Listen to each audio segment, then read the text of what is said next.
Not our minds, but growth planning.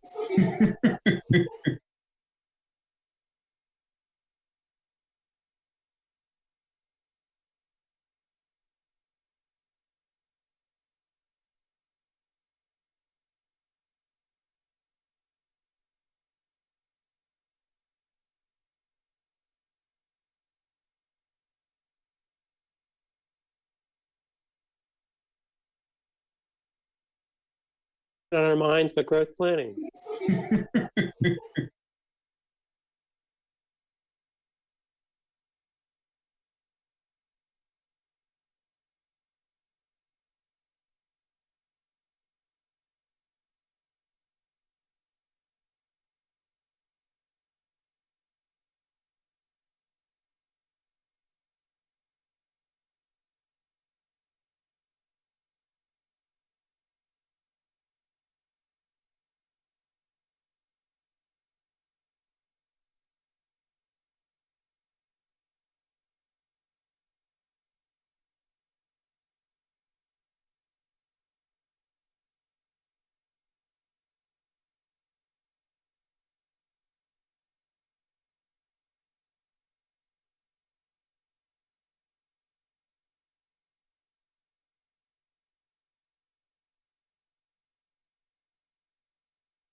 Hey, good evening. Welcome to the Growth Planning Committee's meeting for December 21st. I'd like to welcome you all to our broadcast.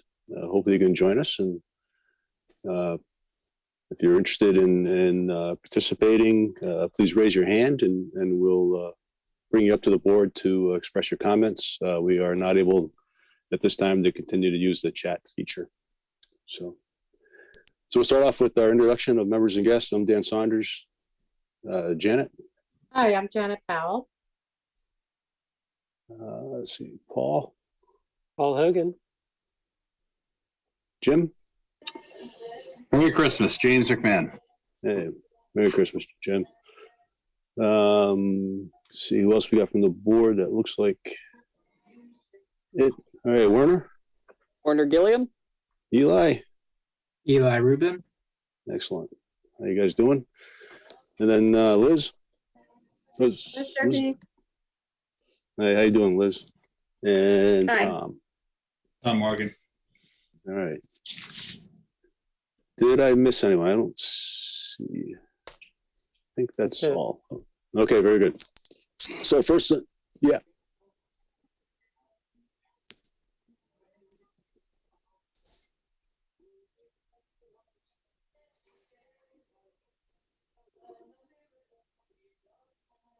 Okay, so we have one attendee and our board. So hopefully others will join during the period. And so thanks for joining. And Liz, I see Liz, you just joined. Hi. Liz Johnson. How you doing, Liz? Good. How are you? Okay, good.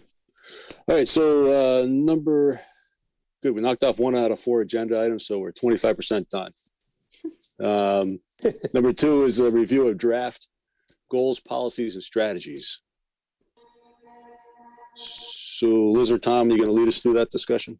I'll lead first, and Liz will be jumping in soon. I'd like to share my screen, see if that's working. Oh, looks like it is. Good. Is this big enough for you guys to read? I can make it bigger. That's fine. Fine. Okay. All right. That's better. Okay, so what I thought we'd do is go through each perspective strategy one at a time, and you guys throw questions, comments, and let me know if you like it, you don't like it, you want to change it. We have a lot of them, and I'll try to keep us moving right along because there are a lot of them. How's that sound like as a process? Everybody good with that? Sounds good. Okay. Well, you see strategy number 1, appoint a historic preservation commission. I've been talking in the last few days with folks down at the Kennebunkport Historical Society, and based on those conversations, I am going to propose that we strike this one as a strategy. The reason being is one thing I wanted to make sure of is we were not competing for volunteers with the Historic Society.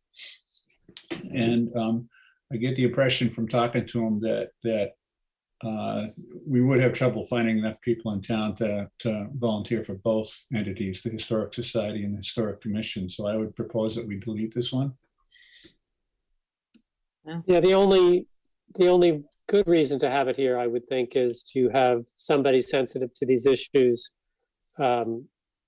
to, as one of your later comments was, relative to planning applications, to bring a historic perspective to the table, which, we don't have currently.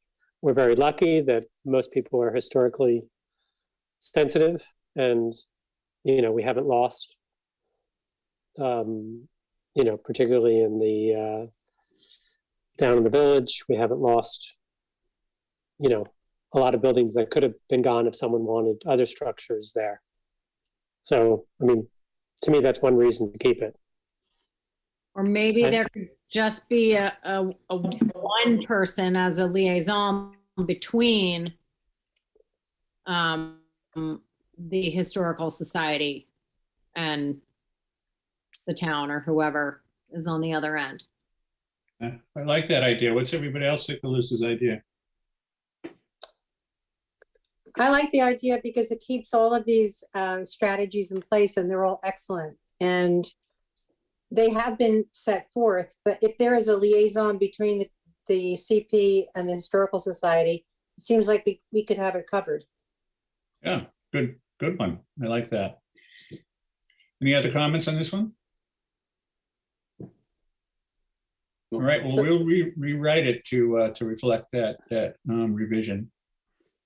Yeah, I don't think it's a bad idea to have a connection, between the two. I do think there's a lot of great resources at with the Historical Society, and the work that they've done, to the point where I think there's a lot of what they've done that folks likely aren't aware of, and I think that whatever strategies come out of this should probably, maybe, and Tom, maybe you did this already, would be sent over to them and just get some comments from them, about how much of this is already just being taken care of by them.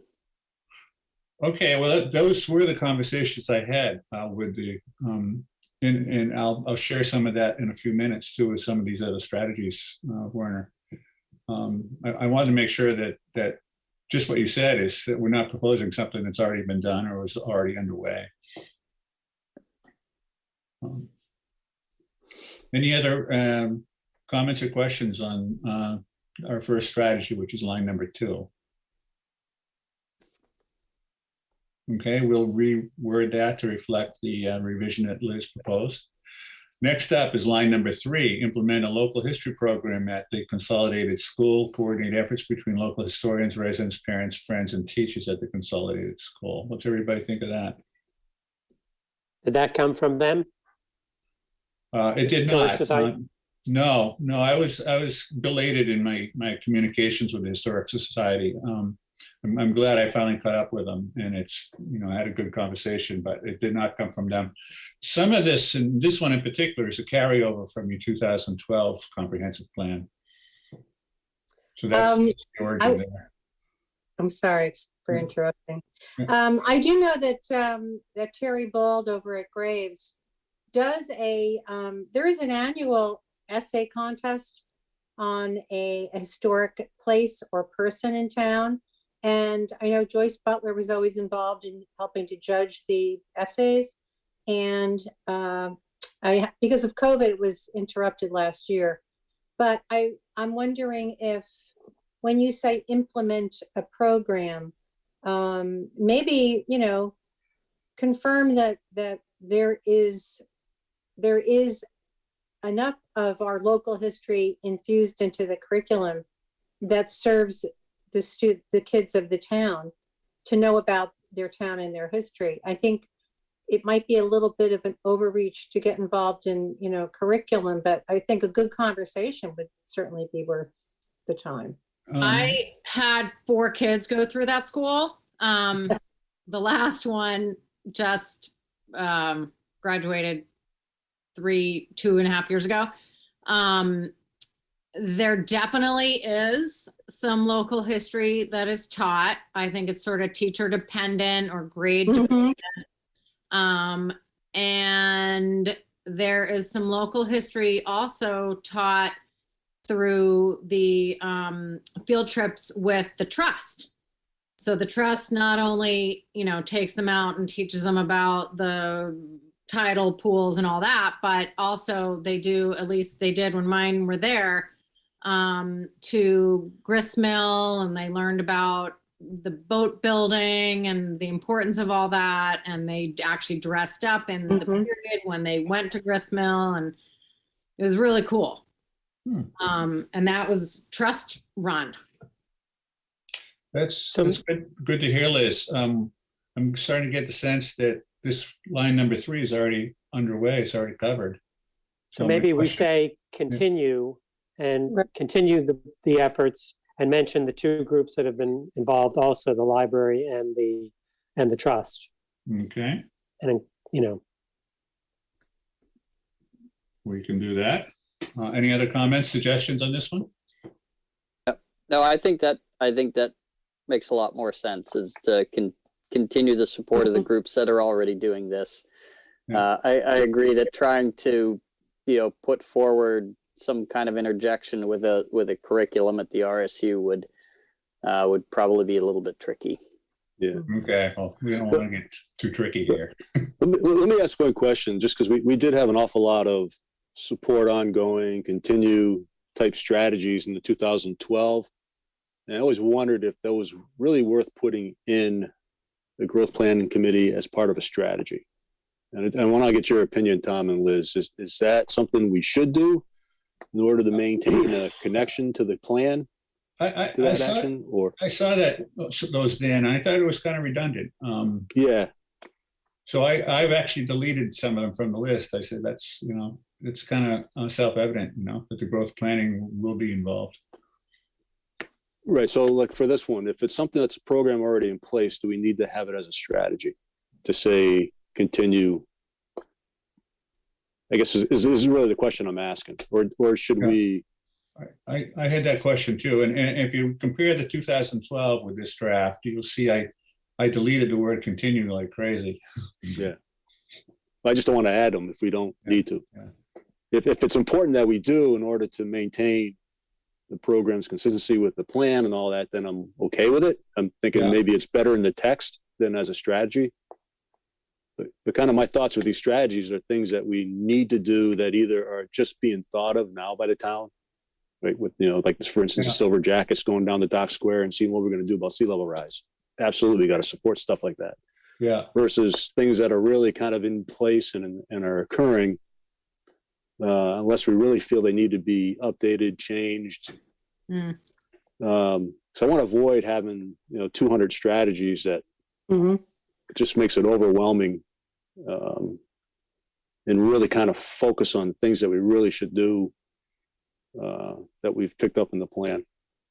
So, I'm thinking if Yeah. it's already in place, I would probably just strike the strategy altogether.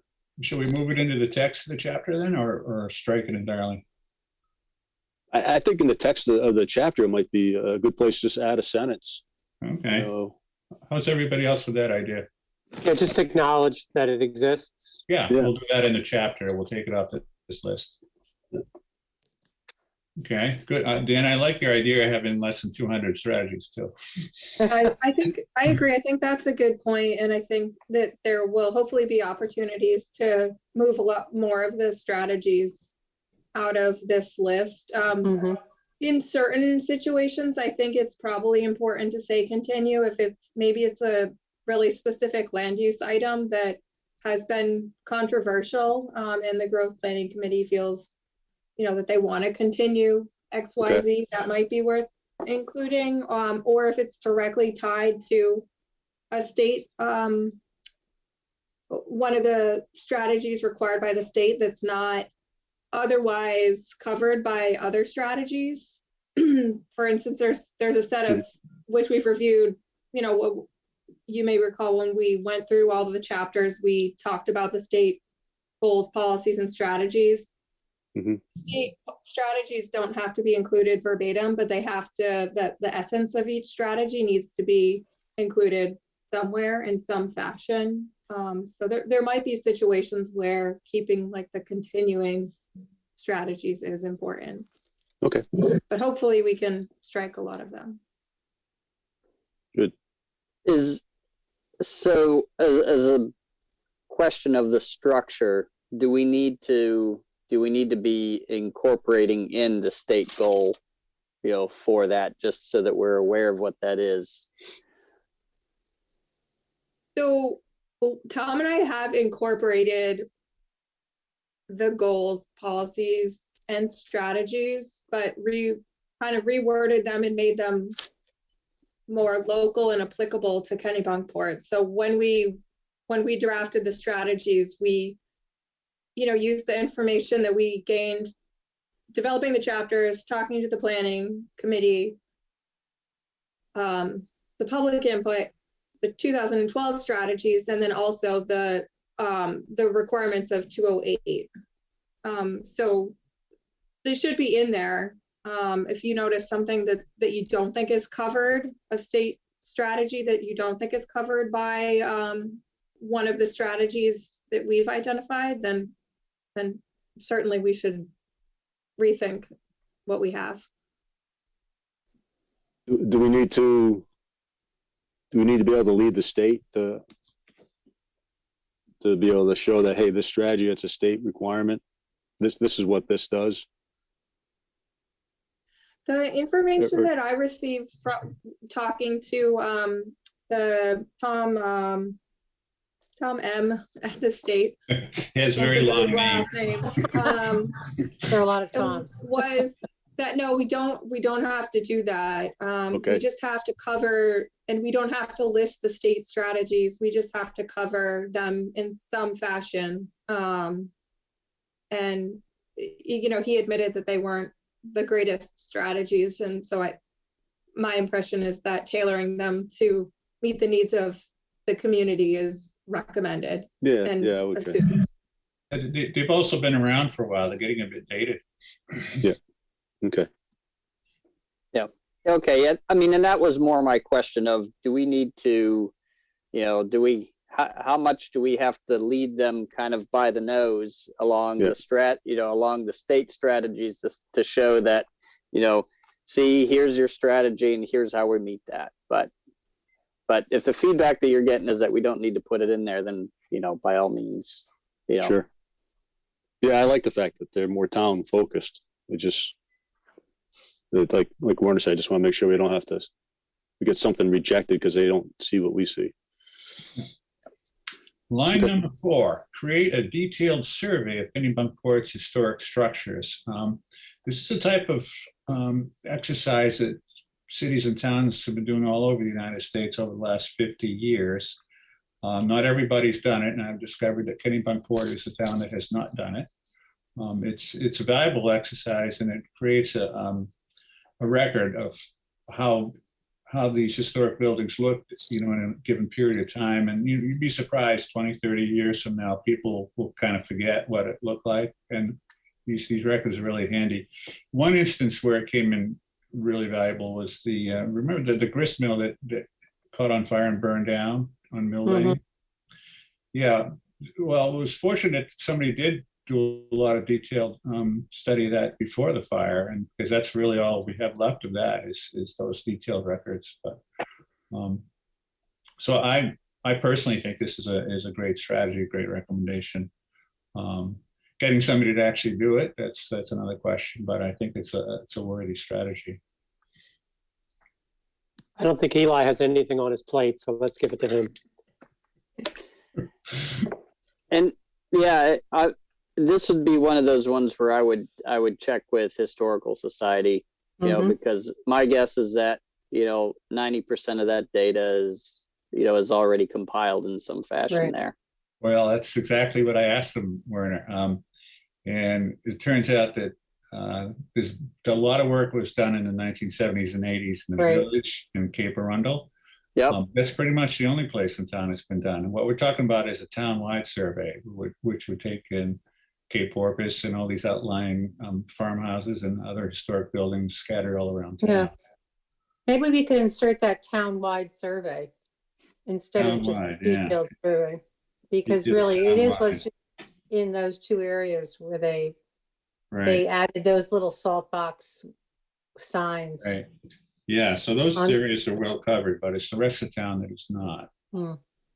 It would be a great project for, students, intern, over the course of a summer or 2 summers to find what's available.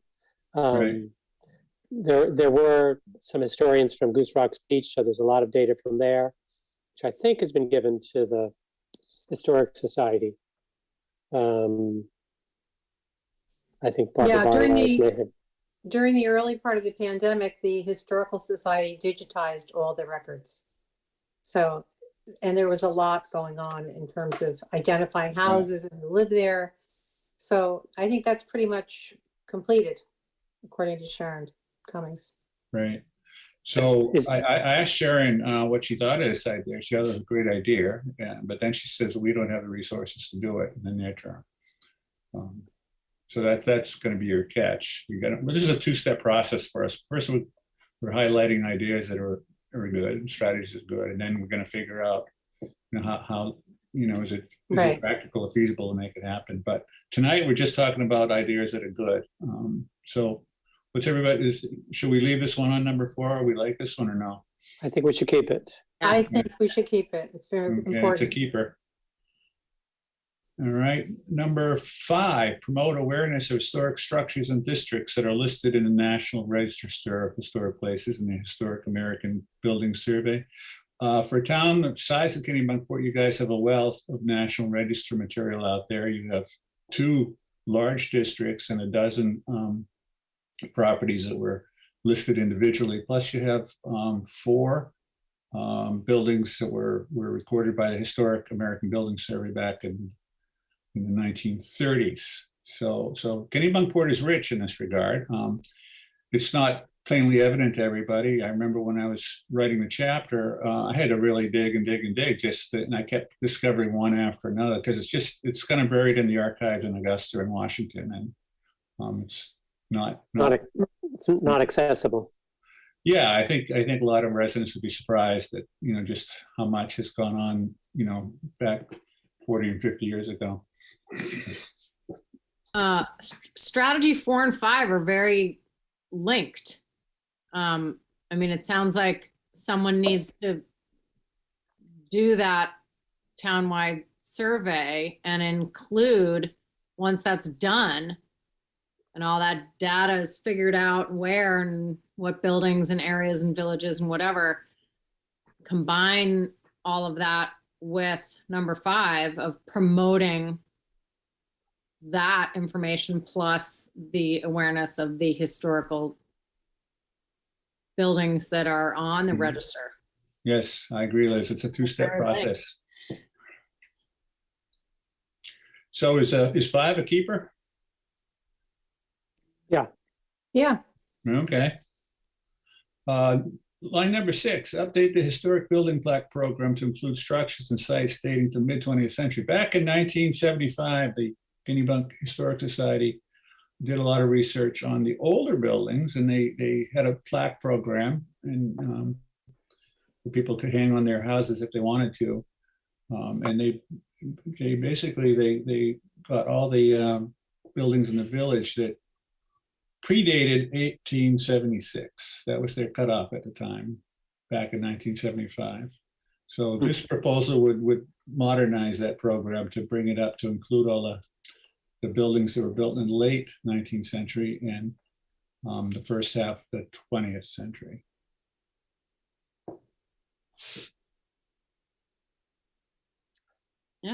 Seems to make sense, at least, to go to, they did it for 100 years then.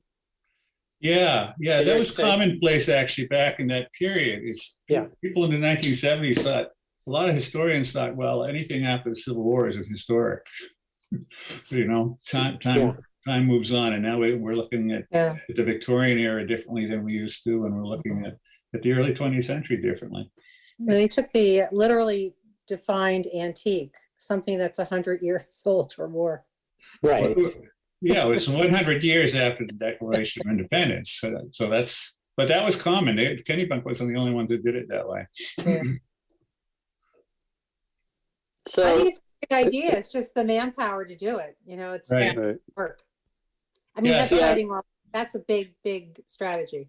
It is a lot of work. And when we come around to implementation suggestions, maybe we'll say, well, okay, this one's Okay. not going to happen in the next few Okay. years, Yeah. Line number 7, identify more historic sites and erect interpretive signs. Yeah. Just checking to see if I was on mute or not. I would say that one, I would suggest that we drop it.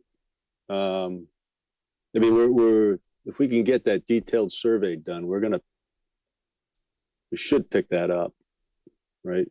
Which is identifying at least the first part.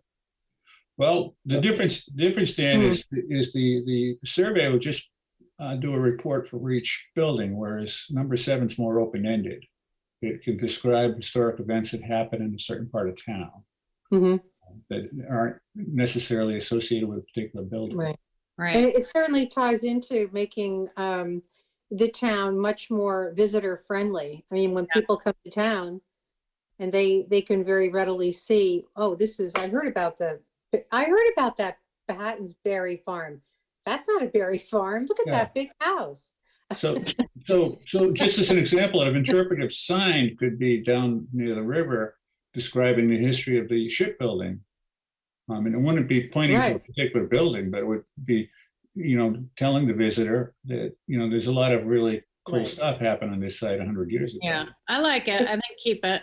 I like it too. I mean, it's almost talking about events and things that happen, not necessarily, this is a historic site, but there's a little more of a story behind More it. context, yeah. Mhm. And it's related to the next one. If you did have self-guided walking tours, you're Right. at number 9 when you get to the bridge to talk about the boat building industry, which most people would have no idea was Right. there. Right. Yeah, I was always amazed that they got all those big boats in such a shallow river. Yeah, amen. They knew So the which- tides. Which brings us to number 8. It sounds like you like number 8. Yep. Oh, yeah. Okay, number 10 and number 11 are carryovers from 2012. Werner, I got the impression this is still ongoing. Was that correct? So yes, so, I think, the question is whenever you talk about historical documents, what does that entail? But the town on an annual basis appropriates funds for the restoration, of the older bound town records that we have at town hall. So that's an ongoing, that's an ongoing project that happens, like I said, on an annual basis. There's funds set aside for that. So, again, I think to Dan's point, like, does that need to be in there as a strategy? I don't know that it necessarily needs to be called out. It's something that's an ongoing practice that just, that happens every year. On the next strategy, provide controlled public access to historic records, at the town hall and online.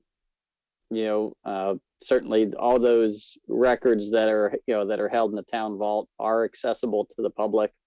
They just need, we ask folks that if they want to access those, they just need to set up a time to come, make sure that we have a spot for them to sit to where they can go and do that, and do that research. The online component, I think, is that's a bit of a big animal to tackle. And I don't necessarily know that, I haven't heard a big, demand for that piece, as far as, what does that look like? I mean, it's one thing if you're scanning documents, it's a whole other thing if you've got some kind of a searchable database, so. No, it is ambitious. Yeah. But we've heard tonight that Eli has some free time, so. Oh, That was a joke. Yeah, I mean, I would, I would, again, just because I don't hear an awful lot of demand for an online database of those records, and given the fact that all of these documents are bound, and I mean, if you were to to work through a scanning and it's a big project to do that. Let's skip the online. I would strike the organize, online. index, and preserve. It sounds like that's already been done, and you do already provide access already. So correct. Yep. it's like it's take out the word online. Okay, so we'll take out online. Werner, you were suggesting we could Get rid of both of them. get rid of both of them. What's everybody else think? So I'm a proponent of that, but let me just ask one more question on that. So let's say we do get rid of it, and then it's not listed as a strategy, and then during the budget next year, we decide, hey, we don't want to spend any more money on this, and we strike it from the budget, and we no longer do it. People who want to keep it in the budget wouldn't be able to point to this and say, hey, Yeah, it's a strategy that we voted on. But if we put it, That's a why they're comment here. in the document, in a chapter somewhere about the importance of maintaining the historical records and so forth within the town and preserving them, is that enough? Or should we keep it as a strategy? It's a fairly small line item that, it's, Yeah, I'm maybe not talking this one specifically. Yeah. I'm just talking about that whole general Yeah. concept I had brought up about getting rid of those ongoing just doing the Opinion. devil's advocate, right? Somebody wants to Yeah. save $100 on the budget. Yeah. Can we Maybe just- that's a question that we need to pose to the selectmen, perhaps. Yeah, Or others maybe. at the town offices, just to, get a read on, if something's not really currently at risk of being discontinued, should the comprehensive plan, actively say that it needs to be continued in the strategies, or is that not necessary? why not just in the narrative say the town does a good Yeah. job of blah, blah, blah, Okay, I like and be that. done with it. Should work. Is everybody also, else good with that? Think about conversations about making sure that you preserve and keep these documents safe because of climate change. Yeah. Sounds like certainly Werner and his friends down at the town are already doing a fabulous job taking care of everything. But I just remember that coming up several times in that chapter. So Mhm. maybe it's there and we can just weave that in, make sure it's strong. But the question is, do you want it as a strategy or just put it in the text of the chapter? Just in the text. And I think so. I think there's enough climate change sensitivity and facilities protection and identify things that are at risk elsewhere that we don't need to do it here. Right. Okay. Okay, all right. Very good. We'll take care of 10 and 11. Hey, Warner, Yes. did you say this is an SOP or it's a protocol that you follow every year? That's implemented now to handle the documents? Almost like Yes. you're truncating documents. Every year you truncate the oldest and No, preserve them? so what you have is you have these older historical, these historical town record books that are in the vault that are restored. So this is something that the town clerk brings forward every year during budget season, where it's these older documents that haven't necessarily been pulled apart and preserved are sent to a restoration company. Okay, so it's ongoing. Okay, It's an ongoing. got it. Okay. Can I just ask a clarifying question? I'm just trying to take notes here. Back to number 7. Did that end up staying as is? Yes. Okay, then can I just clarify? So is identifying more historic sites and erecting interpretive signs seems like two different things as far as, what we might try to take from this in terms of meaning. So is it linked somehow, or should they be separate? We could reword it, to say erect interpretive signs at historic sites. Or you could move erect interpretive signs to the next one, which really is Right. about communication and making this information known. It would seem to fit better with the next strategy. I like that idea, Paul. And we could take the identify historic sites and add it to the survey of historic structures and sites. And then we get rid of a strategy and reduce our number. Okay, you want to go to the historic survey or to the walking tour one? You guys propose 2 different things. It's two different. The erect interpretive sign should go with the old number 8. Okay, Danny, you okay with that? Yep. All right. And then the identify more historic sites, add that to create a detailed survey of Report. Kennebunkport historic Oh, yeah, I structures get you, and right. sites. Got it. Yeah. Good. All right. So then we cover that strategy within 2 Right. other ones and delete one. Yeah. We're one by one. We're losing strategies here. So you're going to And- combine 7 and 4, right? Yeah, we're gonna Yeah. combine. First part of 7 with 4, and with and the 8. Okay. second part of 7 with 8. And And I'm the not sure interpretive we need- signs goes to 8. Okay. Yeah, I'm not sure we need, develop brochures is very specific. I would think in this day and age, like the QR code has become so useful in a touchless society. You go to a restaurant and there's no menus anymore. Everybody knows how to do this now. I don't Yeah. think 2 years ago people knew Okay. what a QR code was.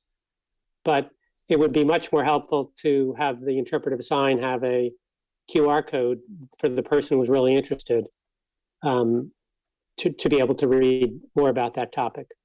So let's lose the word brochures. That's kind of 1990s. Right. Yeah. Yeah, well, Everybody even okay with that? However, there still is nothing wrong with a fold-out paper map. Nope. Yeah, People still relate to those. I mean, But we don't have to make that the word decision. brochure is something completely different, Right. and I think map is mentioned somewhere else, right? Or isn't it? Well, self-guided Well, when you walking say tours, we're not. Yeah, the That self-guided, yeah, that implies a map. remember, Yeah, we'll leave the details to whoever yeah, has. okay, yeah. Right, brochure. right. Just develop site-guided walking tours. We'll take out Right, brochures and right. audio recordings. Excellent. Does anybody Does anybody know if any, again, to go back to what the Historical Society probably does, is this on any of their radar? The Historical Society provides walking tour in the summer. But what we're talking about in the strategy, line number 8, is make one that's self-guided. Mhm. Because if you're not there at the specific time on the specific day, Exactly. don't have, yeah. there's no information available. Right. Right, So I it's- just, not that I want to offload, but I just, some of these things I would assume, which is my own opinion, that some of this stuff would really be in their wheelhouse, Well, I mean, I think it's a matter, I look at a lot of this stuff as a collaboration with them. Absolutely, And, yeah. Sure. trying to, Yeah. I'm sure they have, I know Janet said that there's a manpower issue over there, but I can't imagine that they wouldn't want to collaborate on a lot of this stuff. Absolutely. They may get us, But and I had this conversation with Sharon Cummins. I said, Sharon, how it ties into the comp plan is if it's called out as a strategy or recommendation in the plan, that's going to enhance a grant application to make some of this stuff happen. Right. Whether the grant's filed by the town or the Historical Society, doesn't matter. But if the grant application can point to the comp plan and say, look, the town is behind this. Mhm. Even look at past money, once people learn about this, they may want to get involved in it. Yeah. You may find people in town that actually want to be involved and they just, they're not aware of it. Right. Well, Yeah. and maybe what the answer here is that, there just needs to be some more general written support for the Historical Society here.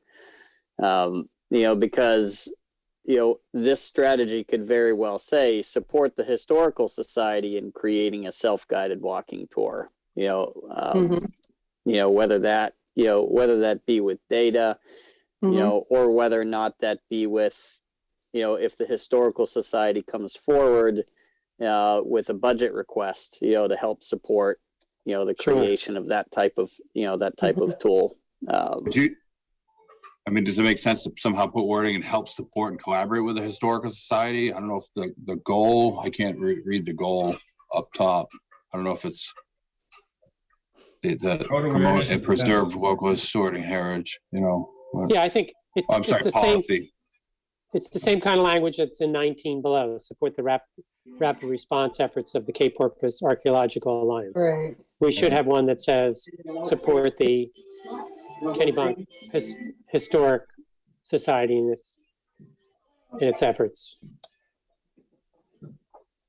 Everybody good with adding that one? Yeah, I mean, I'm just saying this on behalf of the library because I know we have an enormous archive, and there was about a year and a half ago, I was at a meeting where 3 or 4 people, and myself included, were talking about developing walking tours. So there are even other organizations in town that would probably jump on the bandwagon here. Right. That's why it's worded the way it is. I didn't point to anyone in particular. Right. To do this. I mean, it's something that the Historical Society definitely could see that as the hub, but there are some other organizations that would probably be very helpful and supportive of it. So, Right. But I say keep it in. It's a great idea. Okay. Moving along, line number 14. We're into archaeology now. Collaborate with the State Historic Preservation Commission regarding sites that contain important info about Native Americans. This is a carryover from the 2012 plan. What's everybody think of this?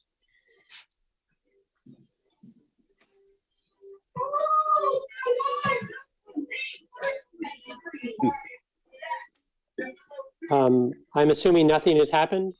Yeah, I don't. No one knows anything about this in the past Well, decade. most of the information I know, I mean, Tim Scar is involved with the brick store. That's where all Mhm. lectures and the canoes are presented. I mean, I'm just thinking about Yeah, that's a those good point. artifacts that really kind of ring the bells.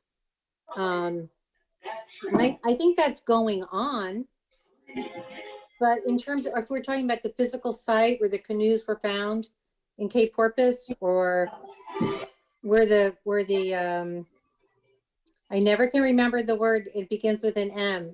You know where all the shells are? They're like the feeding grounds where they pile.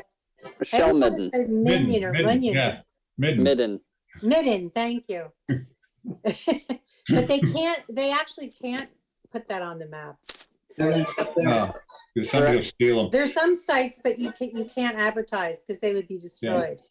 This line 14, this is a carryover from your last plan. And I'm Yeah. what Dan was saying a few minutes ago, some of these strategies are more compelling than others. I think this is one that's not particularly compelling. It's the type of thing that's going to happen anyways, whether you have it I agree. as a strategy or not. I think it's going on.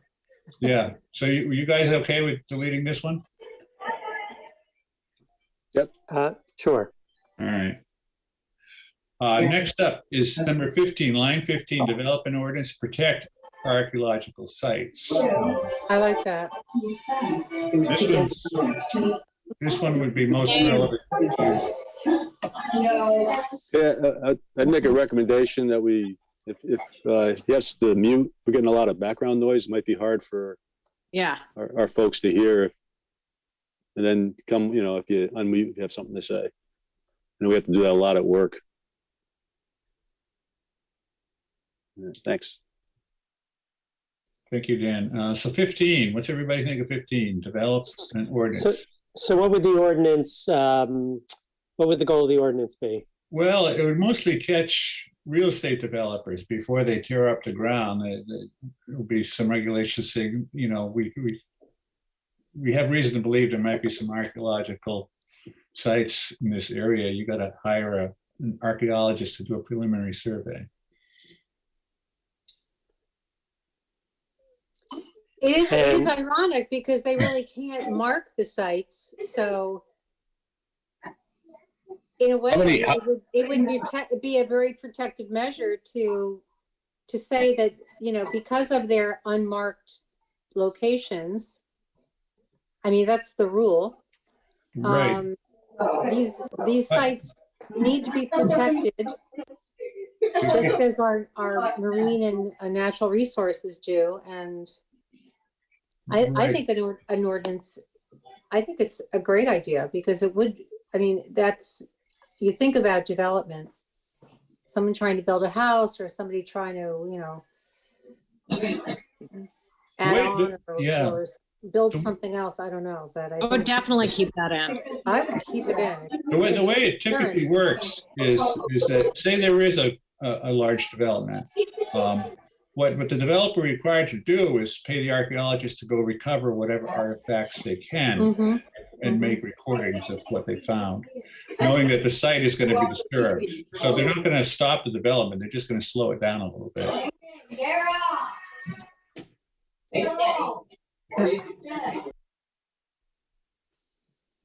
Where's that noise coming from? I'm muted, so it can't be me.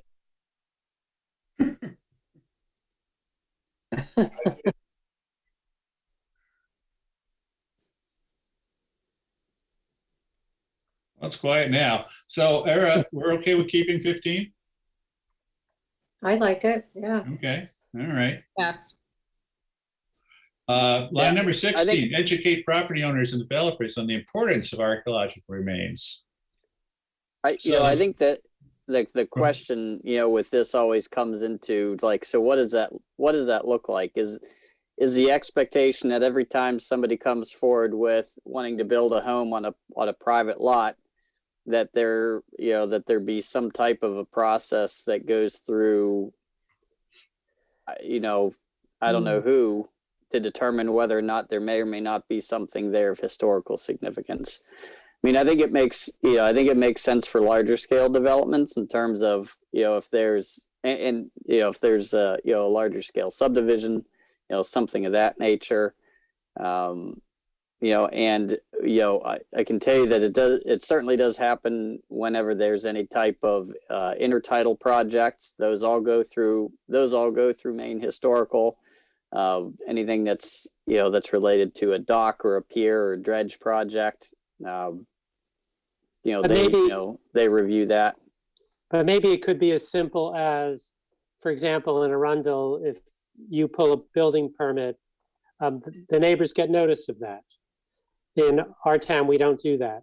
And it's likely, it would seem to me, on a small subdivision or just a single house construction or some kind of a project, that it would be the neighbors who might know some of the history. And if there was notice, maybe the ordinance says they have an opportunity to step forward and say, hey, you need to investigate this. If nobody steps forward, there's no investigation, something like that. I would just jump in and say, I think that these are the details that you would probably Right, figure of out course. in the process of developing an ordinance, and the strategy is pretty broad and flexible, so that when you come to the time of thinking about developing that ordinance and crafting the language, you could think about what steps are going to be required and for what types of development. Right. So, We're gonna come up against quite a few different land use recommendations Right. and Yeah. strategies, so I feel like we just want to keep that in mind. Yeah, I We agree don't with have to that. develop the language now. I agree with that, Liz, other than I want to make sure we don't leave it so broad that folks think that every time they're going to go put a shed in there, they have to go hire an archaeological person to come down and investigate and make sure that there's not remains underneath where they're going to put footings. And add, a couple $100,000, a couple $100 to to costs. So we'd have to make sure we're being educational on that, unless we feel we can, say, make sure the ordinances or make sure the land use subdivision regulations include, so it's very specific to developments or large scale commercial development or something like that. Those sites that are already known and listed, Werner, that's part of the town, it's on the town books, or the town is aware of that, right? Well, that's the thing, it's, when I make reference to, for instance, a dredge application or a dock or a pier, that it's not because they're identified, that I think that's kind of part of the practical conundrum, like you don't have a resource that tells you where they are because nobody wants you to know where they are. That's catch-22. However, the folks up in Augusta do know where they are. That's right. Augusta knows where they are. So you Okay. reach out to Augusta and they say, yes, there is something, but we can't tell you what it is. I can't tell you what it is. And then you say, Unless well, we're bring just it about to here run and the then we'll bulldozer over identify there. You going to tell us more now? Right. My concern is that if Amazing. you rely on a butter communication, to determine whether or not there's something of historical significance, is that you're going to find a lot of historical significant stuff, on your neighbors' properties. True, true. I like that field just the way it is. Warren, you make good mention of that. I don't know what property that is down the street where the guy's putting up signs like "Don't build here" or this and that. I can just see that as potential. I don't want neighbors, so I'm going to do everything I can to say whatever. I think I kind of agree with Dan. I think, when this is developed, I don't know if developing an ordinance or consider an ordinance maybe the wording changes, but it's got to be in proportion to what's being done. I think if you're going to strip a whole acre of land to develop, yeah, you probably might want to put something in there. But if, like Dan said, if somebody's putting a shed or even one house, I used an excavator to do my own property. If I started seeing bones and stuff like that, yeah, I would have called you. I think it's got to be in this. It's got to be developed right, and it's got to be cost effective to homeowners. I can't imagine what an archaeological, endeavor would be for an individual person. It starts creating the fact that your property is poisoned. Right, right. So. Yeah, a good example, we've seen properties in the village area where folks go and, they start digging up in their backyard and, they find the remnants of the dumps, that were where people threw all their trash, back in the 1800s, and there's a lot of old neat historical stuff, that's buried in those areas, but, I wouldn't call that out as a archaeological resource, although, you find a lot of cool old medicine bottles and stuff like that. And, in those I have a types of couple on my areas. property. That is where They're out in the woods. yeah, Me that's, too. that's how they handled trash back then, Werner, is they just Right. left it in the backyard. Of course. Yep. So why don't we put this towards just into the subdivision regs? So at least, so we're not hitting every single property, but at least we're hitting the big Yeah. properties, and- big and developments. Leave it to the planning board to work out the details. Yeah, Okay. yeah, I think that's that's a fair place for stuff like this on new site plan applications, or subdivisions that that there be a review by Maine Historical.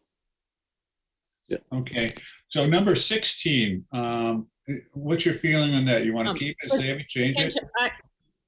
I have to head out. I have to be somewhere at 7, so Hey, I'm gonna go. Everyone have a great holiday. Well, you two, you as Liz. well. Take care, Liz. Enjoy. Bye. Number 16, keep it, delete it, revise it. That's the one about educating people. I think it probably goes as part of the ordinance. If there's an ordinance that's going to be considered, when you go for the building plan, or the site review, that should be something that should be considered. I don't know how, Warner, I don't know how that's going to be put in there, but to me, when I came and got my building permit, there were the other things like, cutting the trees down or this or that, it's important to educate them, and it halts people from, if they do find something, it's got to be in that process. I don't know if that's considered the ordinance, or it's probably something that's already or should be incorporated in, the paperwork right now that we have. Right. Well, I think, just it makes sense. I think in terms of practice that you're asking for some type of, look-see by Maine Historical for sites that are going through, a conditional use or a planning board process.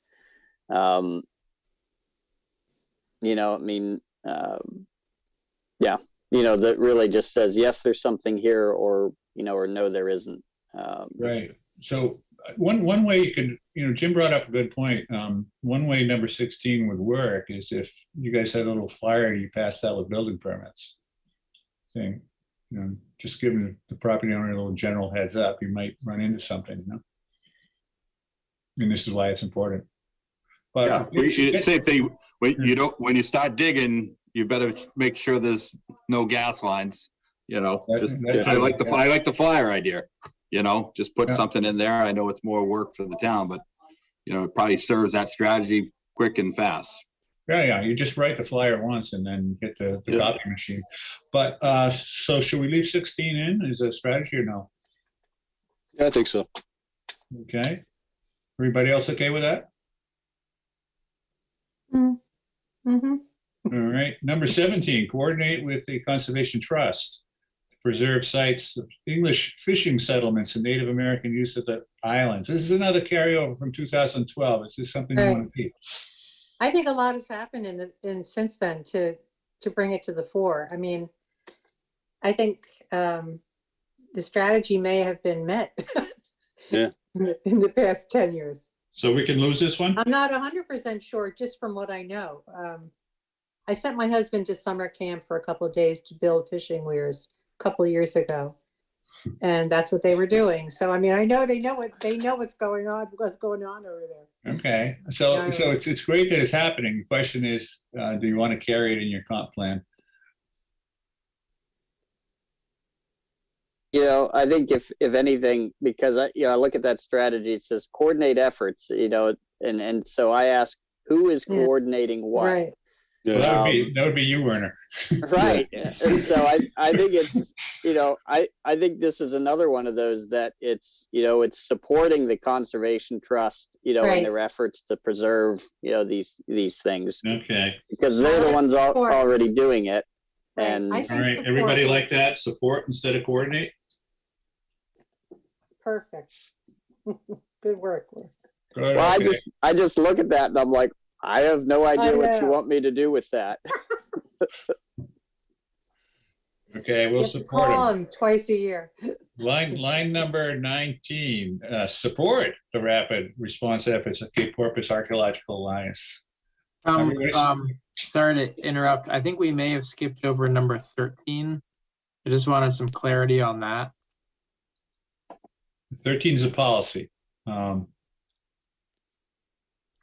Yeah, so I'm just noticing that it seems like there's language contrary to that in the text of the plan, and just wondering if that was just a carryover or if that needed to be updated. Well, it is a carryover. It's also from the state. Like I mentioned a few minutes ago, the state's goals and policies are getting kind of old, and the idea of recovering the data more rapidly is well, a good example is with the dugout canoe that showed up down on the shore a couple, 3 years ago. So is that Right. so that language there, Tom, is that more or less kind of a direct quote from the state policy? I'd have to go back and check, but I think that's where it came from. Yeah. Okay. I'm not sure that it is. I think it's from the, I think it's the 2012 carryover.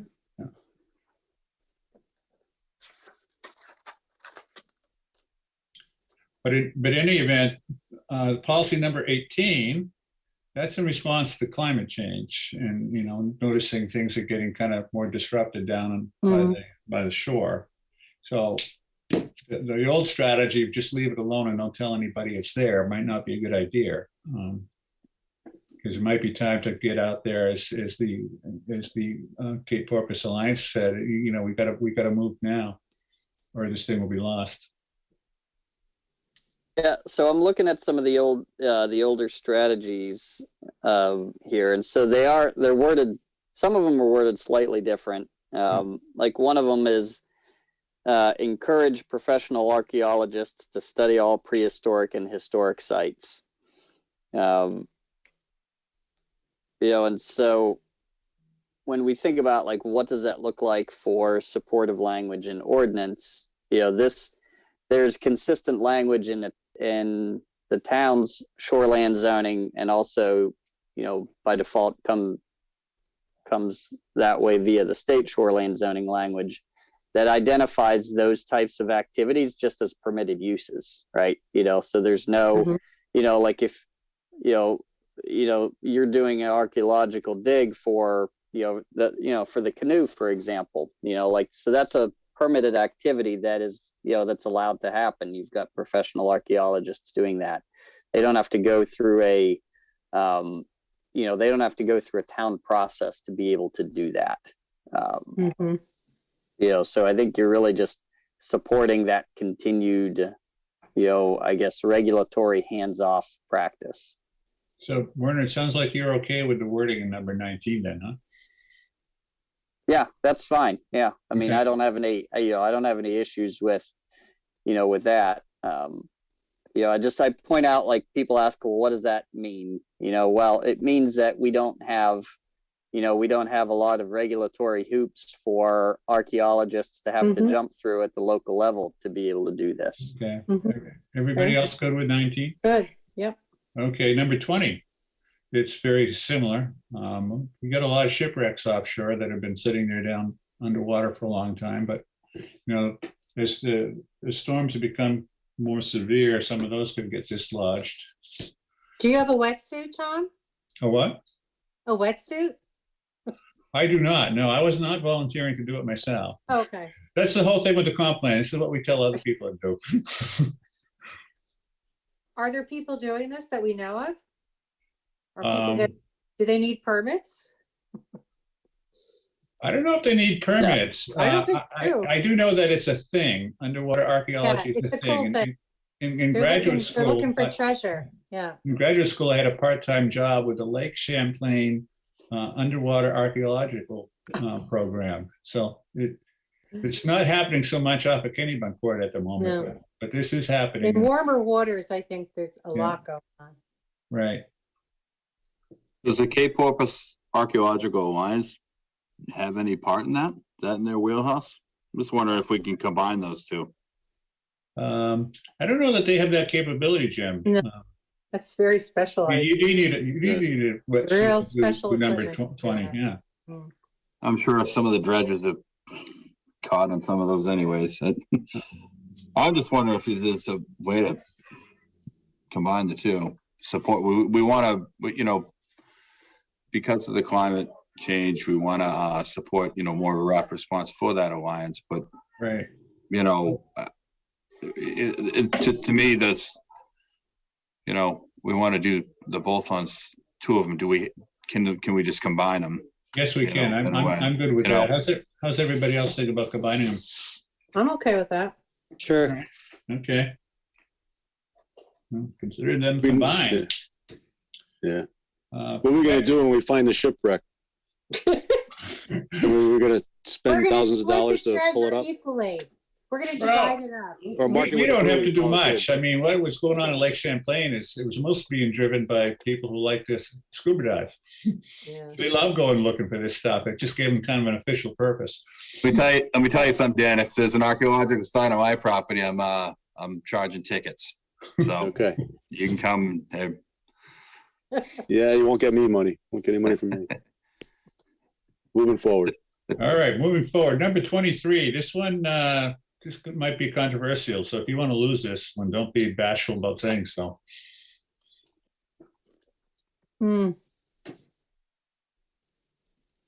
There's kind of a compromise between, let's not do that right now, but maybe down the road, it might seem like a better idea. But I don't want to put anything in the plan that's going to get people excited, in a bad way. Yeah, I'd strike it. Yeah, I don't think that's, if Okay? that's gonna happen, I think it would happen organically. I don't think that we need to direct people to do that. We'll periodically look at it again in 2032. Okay, all right, so we'll take it out, and that's good. I wasn't 100% comfortable putting it in there in the first place. Okay. Number 24. This gets back to similar to The first one, The first Yeah. one, yeah, it's Right, the struck. Yeah, I'd Oh. strike that. yeah. I this would is get rid of redundant. that. Okay. They don't need it. Educate property owners on tax incentives for the restoration and preservation of income producing property. Are there tax incentives? Yes, there are. Not many people know about them. Some developers know about them and take advantage of them. They're tax credits on your federal tax return. And also, the state of Maine has a similar program. So you can actually combine the two in the same project. What would be an income producing property? Like, give me an example. Typically be commercial or a bed and breakfast. It couldn't be your own house because you're not producing income from your own Okay. house. Yeah, there are some places, so, for example, if you had, well, let's pretend that Kenneth Roberts estate, for example, let's pretend that would be declared like a historic, a historic building, Mhm.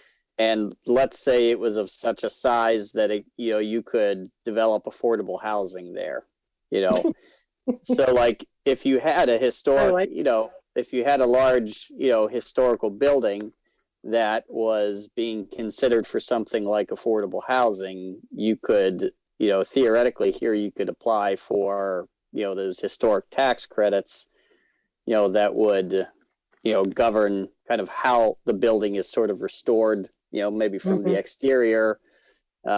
You'd have conditions that would, tell you which historic aspects of the building would have to remain, those types of things, but you'd get tax credits as a result of that.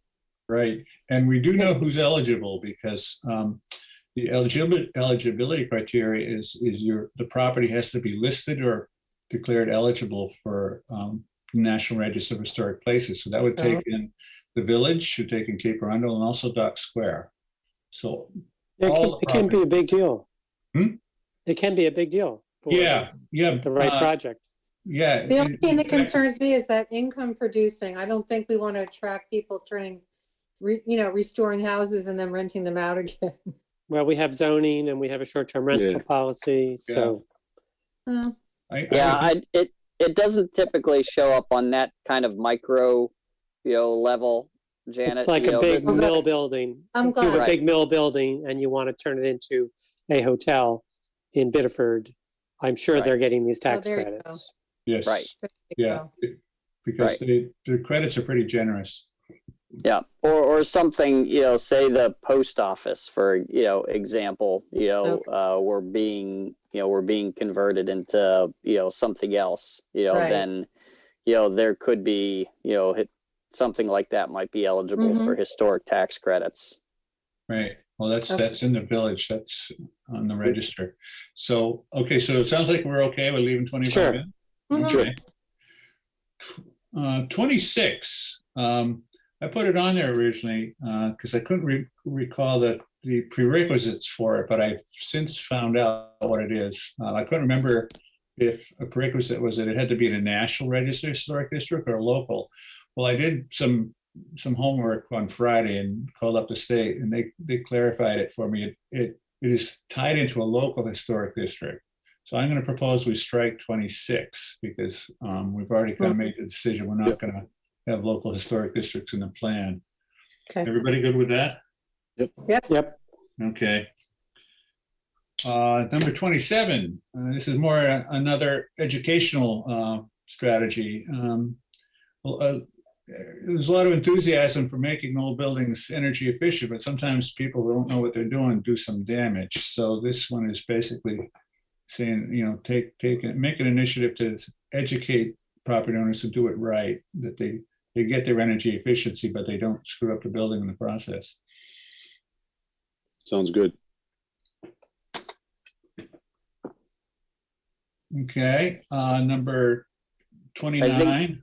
think we have a hand in the audience. Okay, We have Robin has her hand up. Yes, hello, thank you. I was wondering about that, the historic, if it's money producing, that does worry me a little bit. I really find that somewhat concerning, especially the kind of crafty ways people in towns have been going about affordable housing and all that. That was an odd example, Kenneth Roberts, but okay. So I just wonder, I find that concerning that it has to be income producing. It just, to, I think Janet's point, might incentivize development that we don't want, because I think affordable housing is a cash cow and it is an issue in Maine, and I think we need to address it. But that, to me, I just find that an uncomfortable place for Kennebunkport. Thank you. Yeah, the only thing is that you can't really, like, communities can't allow or disallow historic tax credits. I mean, that's not right. Something that we have control over. So why is it in the plan? If we have no control, why are we writing it in? Well, I think part of it is just a recognition that, that's a program that's out there. It's a federal program, Right. that can be used. I wasn't. Is she referring, I think what she's trying to refer to is we kind of hit on it. Are we more concerned with commercial established properties, or is this something, that's more intimate and personal? What Janet was saying, where it may be more individual short-term rentals. Does it make sense to keep in line with what the state's suggesting here to word it that it may be more commercial related, more larger industrial, where Paul might have mentioned too? Well, I mean, it doesn't really matter because we don't have any say over it. I mean, whether you're eligible for historic tax credits that's not a local choice. It's not Right. whether we allow or disallow it. I mean, those are federal funding programs that we don't have any say over. Yeah. And the only reason to include it here is, do you want to preserve historic structures? And Right. one way that owners may be able to preserve historic structures, probably they're already in a commercial business, or it is a commercial business, is by taking advantage of the credit. Then they get to keep the building up and we all get to appreciate it. Right, So right. it's just a matter of education if they don't know about it Right. already. If it's a Right. big project and they have big lawyers, they're going to know about this, and tax yeah. advisor. It's the small guy who doesn't know, who Exactly, who exactly. doesn't get to take advantage of it. Mhm. Right. I mean, And then Well, sells up the hot property because he didn't know, he or she didn't know that. Right. And the developer buys it and does what they're gonna do with it Right. anyways. Absolutely. And he Exactly. knows it has more value because So- the tax credits are sitting there. Yep, I agree. Education's always good. Yeah, And- so Paul, that was exactly the type of property owner I had in mind when I put this in there. I was looking at Dock Yeah. Square and some of the small business people Yeah. who Exactly. might want to, rehab their building. But, it doesn't make enough financial sense, but if they knew about the tax credit, might make a difference. Absolutely. Okay, thank you. Thank you. Clears it up. Yeah. Okay, we were at number 29, identify historic buildings that are threatened by sea level rise and extreme weather events. Keep it This- in. This is a continuation of our conversation. What do we do about Dock Square? Right. And Sounds number 30, and this is a no-brainer. We've already decided we like this one. Work with the Silver Jackets. Do we combine 29 with the historic building identification before and just add and see whether, and That's a good Ascertain idea, whether- Paul. Yeah, I Yeah. like that. Everybody Yeah. else good with that? I'm good with that. I'm not clear. You're combining it with what? We We- said to do a we said townwide we're going to survey of identify buildings. historic buildings. Oh, And we're just saying, while you do that, right. determine elevations and whatever, Yeah, whether it's Excellent threatened. idea. Okay. Yeah, I It like gives it. it, Yeah. gives it more purpose too. It does Yeah. give it more purpose. And I'm reminded by what Dan reminded us earlier tonight is let's whittle down the number here so that's more manageable. More homework for Eli. Or Eli. Number 33, research and document all cemeteries and burial plots. It's an ongoing effort. They're doing a great job. They've They're done doing a great job. a Really lot great. of work, but they'll be the first to admit they haven't found everything. Yeah. There's so many. So is that also a matter of supporting them? So that they could, if they need something at a particular time? Who, is this the Well, they are a cemetery town committee? The so cemetery committee, yes. I mean, that, Right. yeah, that's, I would say is that's one of those continuing strategies that you have Right, there.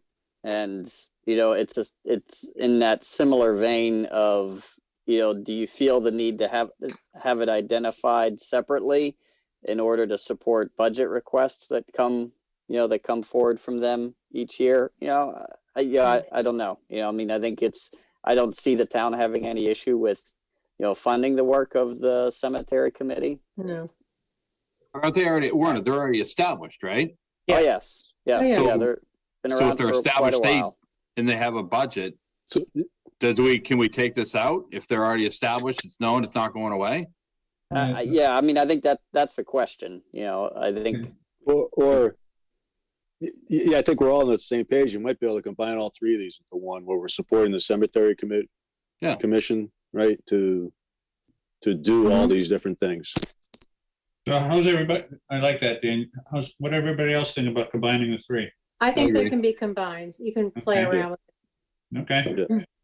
All right. Well, we've got a milestone here. We got through historic resources.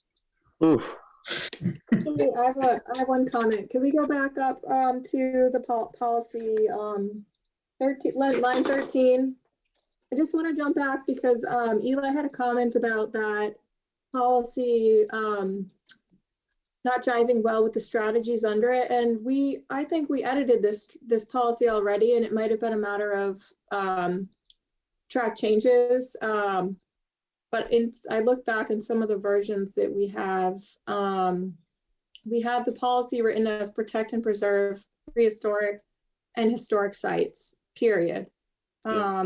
because the strategies are all about preservation, not about, protecting them until they could be like recovered.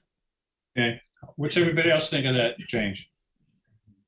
You're That good? makes sense. Makes Okay, sense to me. Wait, you Sure, want to that's check what out Eli's concern until was, such but- time as you want to Yeah, take out the we're second gonna half? delete the second half of the sentence. Yeah, Okay, Okay, well then, what's happening with the recovery in the 19 and 20?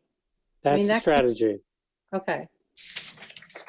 All right, I understand it's a strategy. Okay, so you're just taking that out of the policy. yeah, making the doesn't have policy to- a little simpler. You can have a The strategy policy. to protect without having that. word, Okay, That phrase, sorry. so I think we're through tonight, through with historic resources for tonight. Anybody else have any final questions, comments, revisions on historic resources? Hmm, Move Excellent. on. We're moving on. Liz, you want to take the lead on natural Okay. resources? Okay. Do you want to keep sharing or do you want me to share? Whatever works best for you. I'll do it. Go on. Okay. Yeah. Okay, great. So diving in, this is natural resources and also includes the forest and agricultural resources sections that are incorporated into the natural resources chapter. And there are policies, goals, policies, and strategies for each of those 3 items, and they're all lumped together here in chapter 208. So I think similar to how Tom ran through, I'm not going to go into detail on the goals and policies unless people want to discuss those items. I'll just go through the strategies.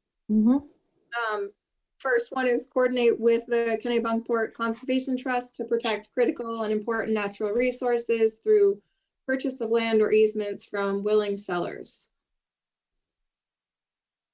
Again, is coordinate the right term or is it?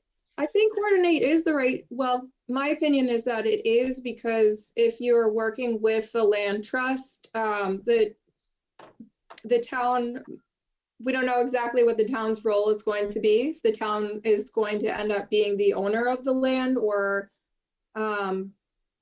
probably the conservation trust would be the owner and or the easement holder. Could be town-owned land. But usually there's multiple parties involved with Sure. land conservation. Certainly open to changing that word, though.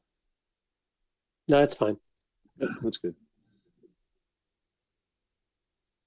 All right. Comments or questions? Nope. Okay. Does this is maybe a little picky, but does coordinate makes it sound as though we're taking a bigger role, doesn't it? Sort of like it's we're the initiator of the action. Well, yeah, I think it suggests we could be, even Yeah, though in and our I'm town, wondering if that is how it really works. That's all.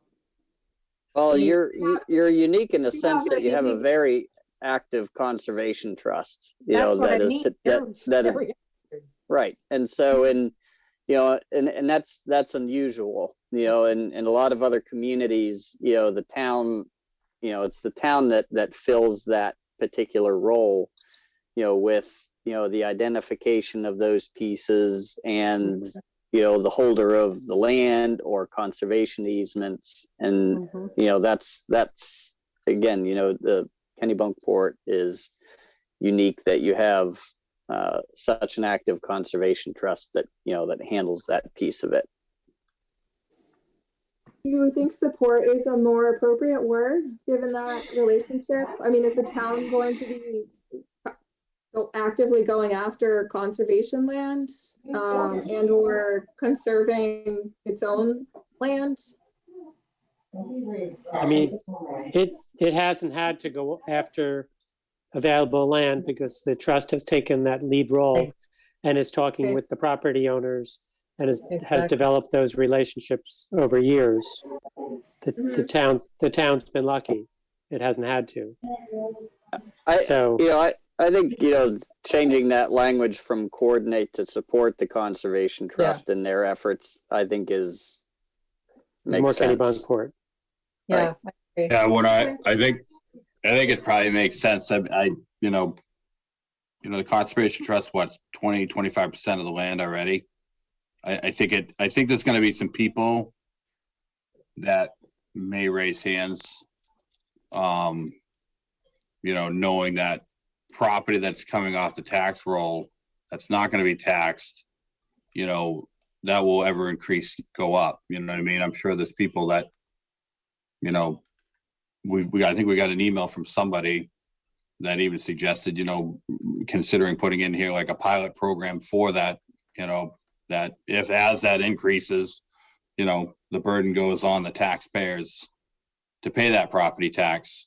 So maybe that wording does have to be changed a little bit so we don't have some people raising a lot of hands to, looking like our strategy is we're going to constantly promote, an ever increasing, Conservation of coordination with land. that.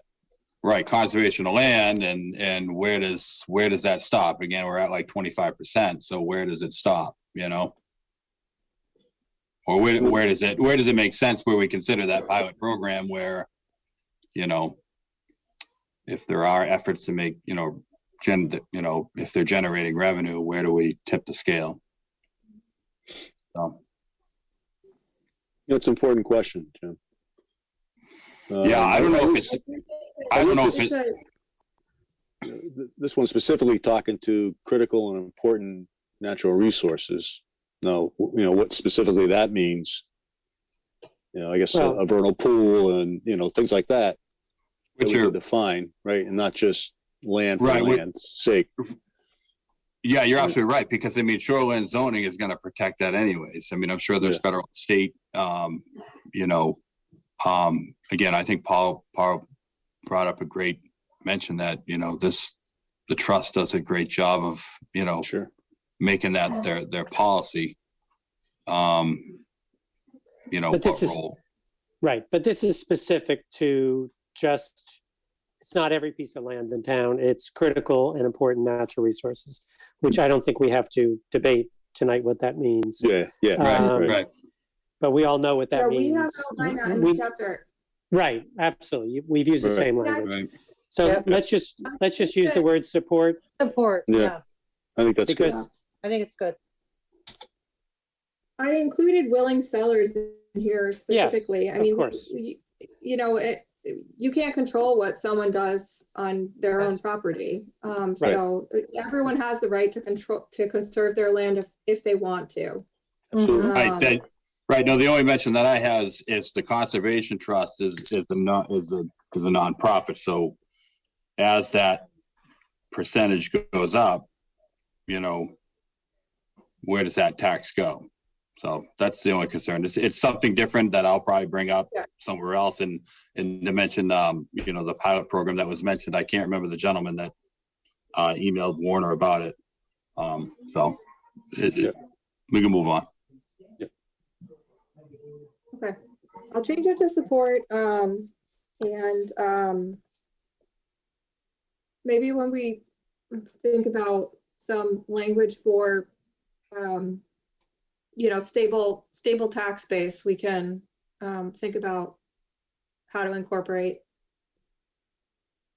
some of those concepts, because that is a valid point. Line 4, prioritize conservation and allocation of resources towards conservation, maintenance, and monitoring activities in the areas with the greatest co-occurrence of water features, important natural communities, listed animal and plant species, and undeveloped land. So this strategy is basically saying, when you are putting money into this, put it in the areas that are most valuable to protect because of the resources that are there. Sounds good. Sounds good to me.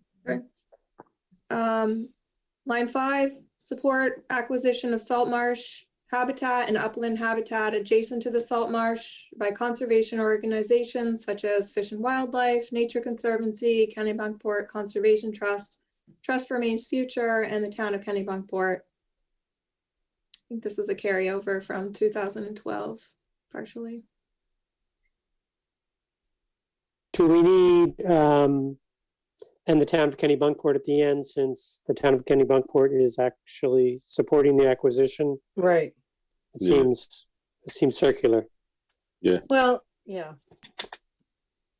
But they don't own the land that's next to it. Yeah, I But- guess it just depends on if the town of Kennebunkport would be acquiring the property. But if And what's- that's not likely, then No, it could happen. You never know. Yeah. So the thing, Think about the marshland next to property that we already own, or that these other entities own. Right. That can't be built on that somebody right, Right. decides it's in their best interest or the Right. town's best interest to give it to the town or somebody.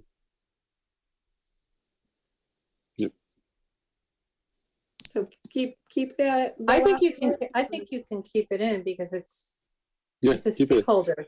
Yeah. Okay. Okay, so the next item, what we tried to do, and Tom and I liked how the 2012 plan had a goal, a policy, and then strategies under each goal policy. In some situations like this one here, it ended up, creating an extra line. The policy and the strategy are pretty similar.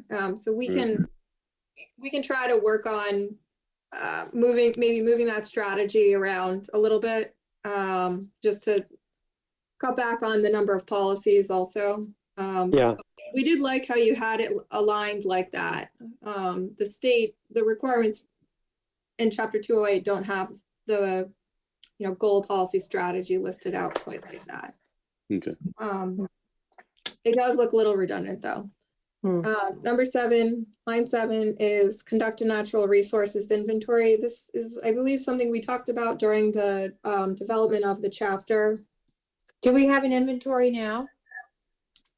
No, Oh, there's nothing. I was gonna say add to it. I mean, there's a lot of build upon it. information, actually, there's a lot of information available in the chapter, but a natural resources inventory is more Okay. in-depth and typically involves some field work and ground truthing. Yeah. And it's Sounds something good. that could probably be funded through DEP at some point.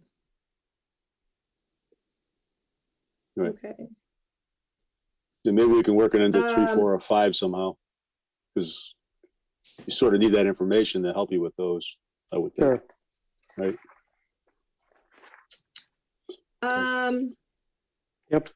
Yeah, you could actually Yeah, lose I don't number know if I'd 6. loop it in with, I don't know if I'd lump it with conservation, but what did you say, Tom?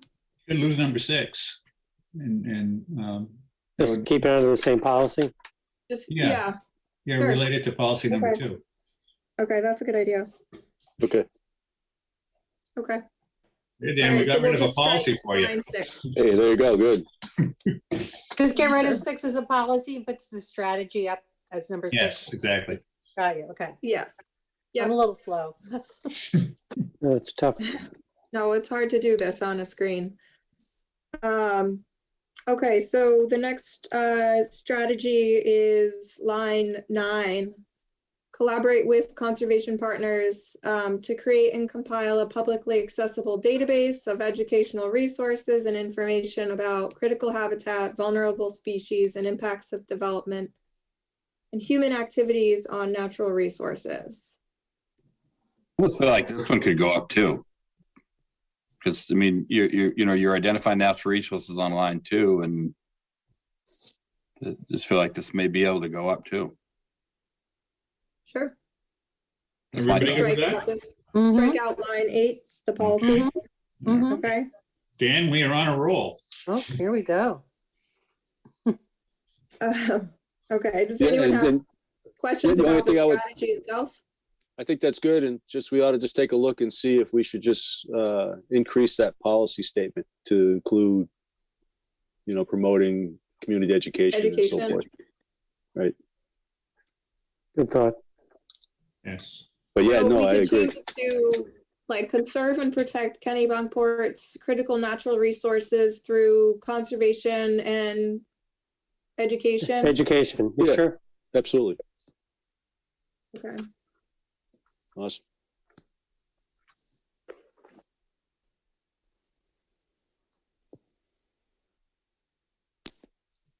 All right, great. Thank you. Line 11,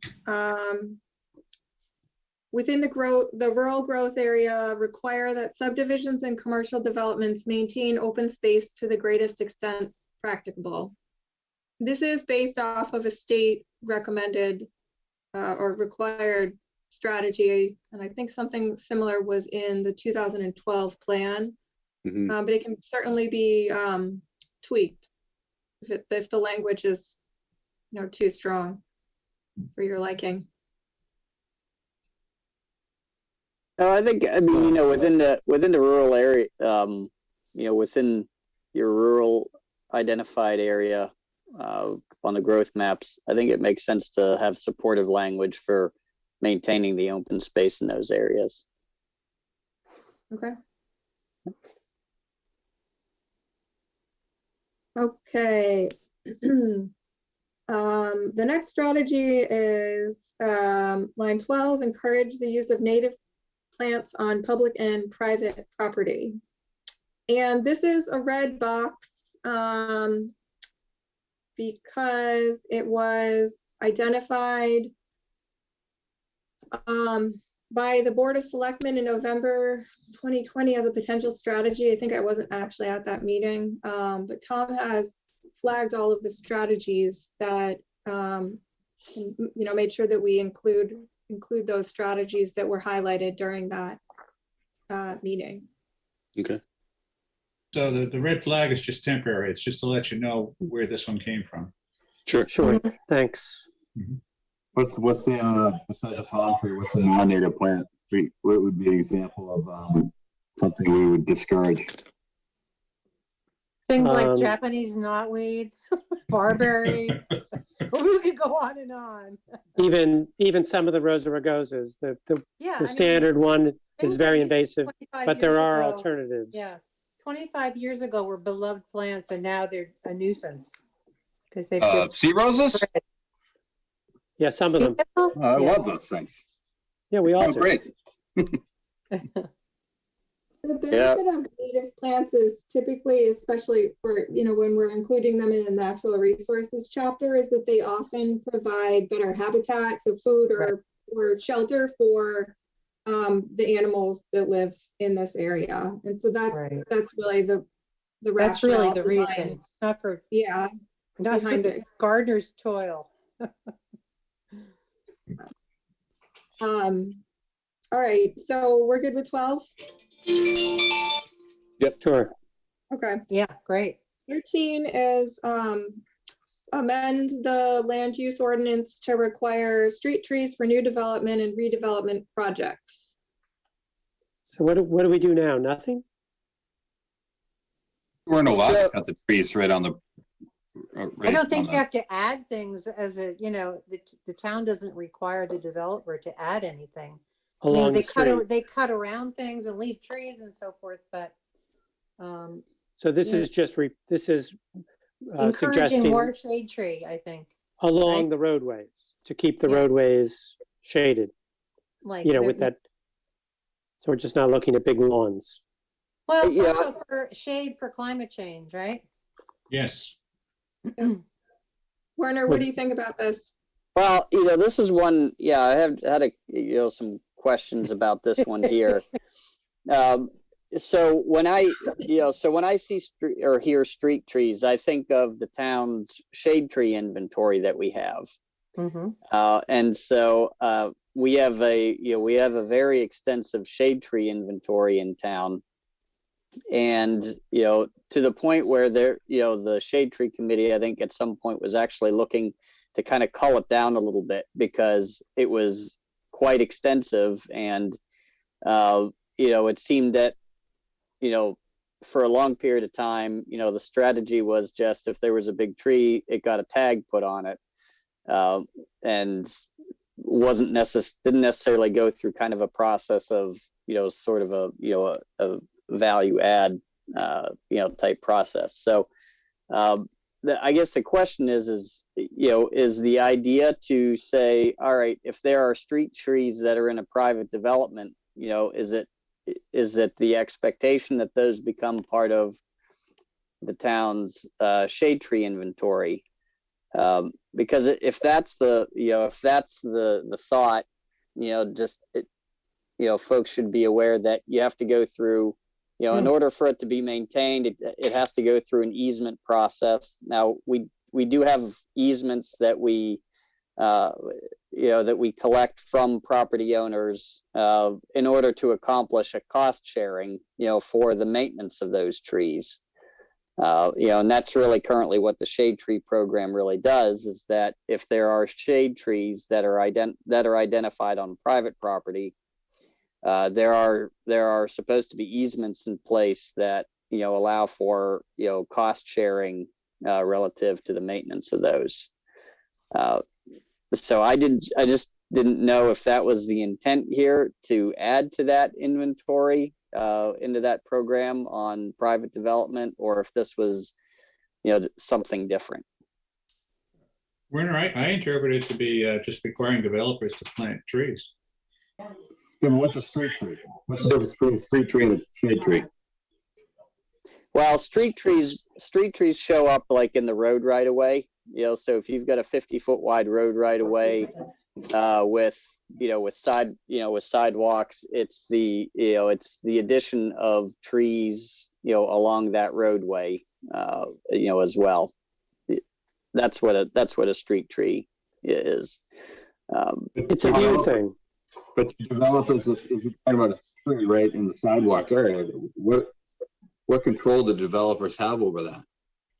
That isn't that the town that's dealing with that at that point? Well, it only becomes a town issue if the road becomes, if the road goes through an acceptance process. Otherwise, it's a private road. Yeah, but I can't, if I take raw land and build a driveway, I can't cut all the trees right down to the road anyways, can I? Can I just take all the trees down? Sure. I thought we had something in place where the trees right next to the road, you just couldn't clear cut them right down.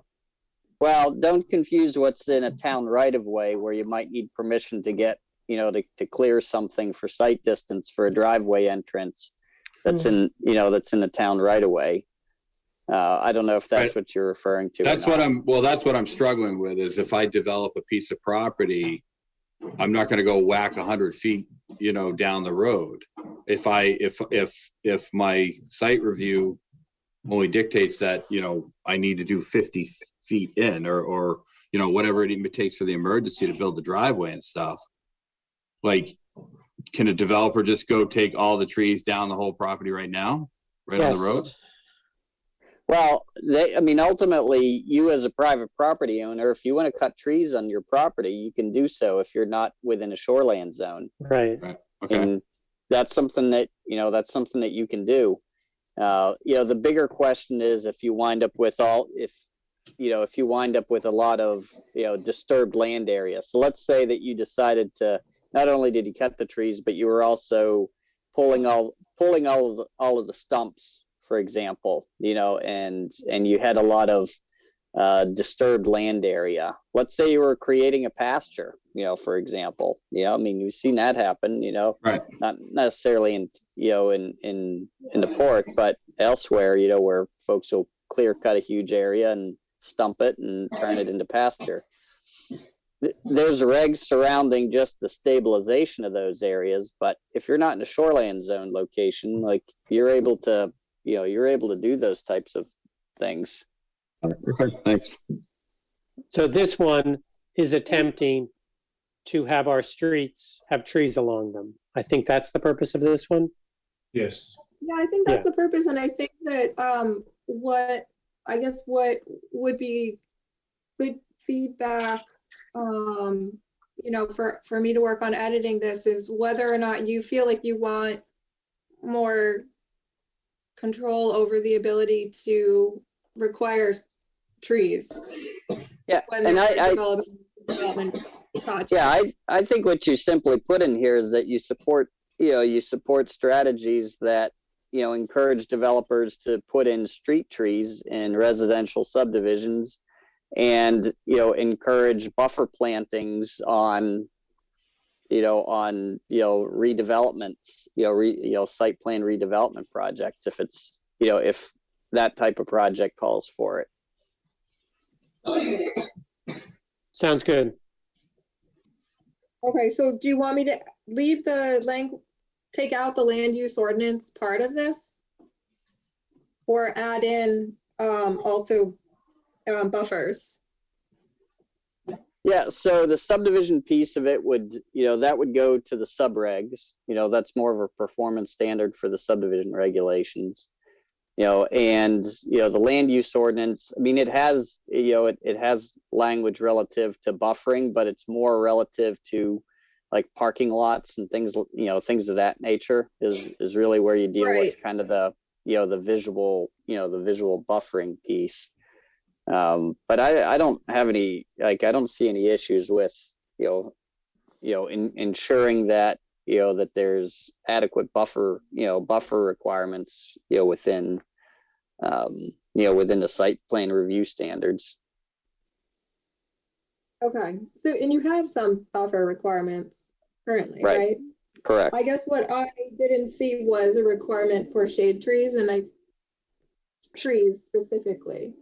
And there's a difference between a vegetated buffer and a tree.